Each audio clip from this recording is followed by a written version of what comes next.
In efforts to answer the youth question of marginalization in leadership and national governance, youth unemployment, and unemployability, Gloford Uganda, in partnership with GIZ, funded by the European Union and the German government, implemented a follow-up project dubbed Strengthening Youth Participation in Subnational Coordination Process, the Syop project, using the Youth Parliament model.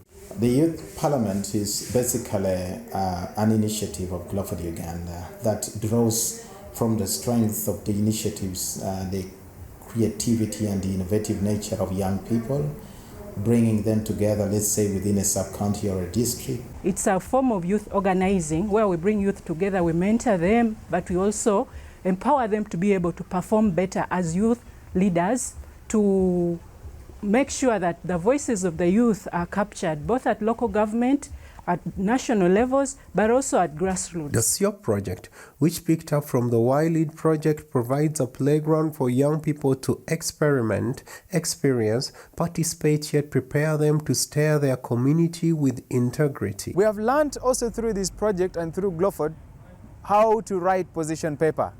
Now, when we wrote the position paper, we were given an opportunity to present in the city budget conference. Now, that opportunity made us present youth issues. For example, the youth-friendly corners, the sexual reproductive health being given to the young people, talking about the youth skilling centers, and so forth. So we've been able, through this Youth Parliament project, to reach over 500 young people directly. Under the Syop project, we have been engaged in a number of activities, and I took part in them. Some of the activities include youth-led monitoring, then trainings on financial literacy, advocacy, mentorship, budget monitoring and tracking. When the organization started that program at Aber sub-county, I was in for my vacation.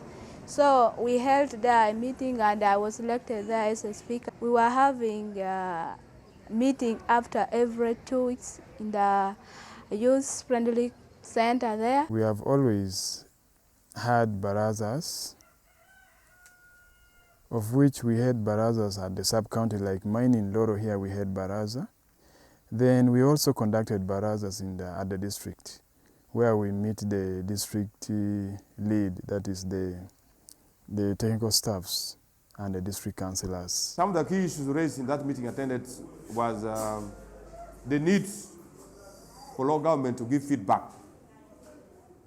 Once we plan, we get inputs from the private sector. One, it was that youth didn't have opportunity to interact with the officials. So when I learned about the financial literacy, how to do the saving, how to make money, how to protect the money, those kind of things, so I was able to upgrade my business to another level. Before I got into contact with this project, I actually didn't have the confidence to stand and talk to a big number of people.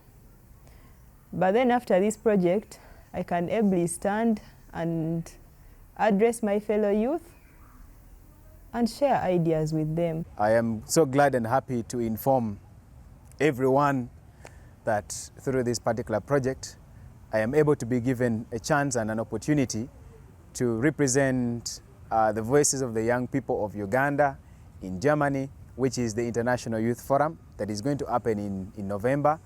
And such an opportunity has come because Gloford stood their ground as an organization that is behind the Youth Parliament. GIZ stood their ground. This project has seen a sudden shift of attention to the youth agenda that was originally sidelined. One thing is the youth got to know that they have opportunities. That is why Council of Aber has allocated some funds for the functionality of Aber Youth Center. Secondly, we are also going to put a notice board here. It is one of the strategies that will strengthen access to information. It's generally agreed that the Youth Parliament model is the answer to the youth question if adopted nationally.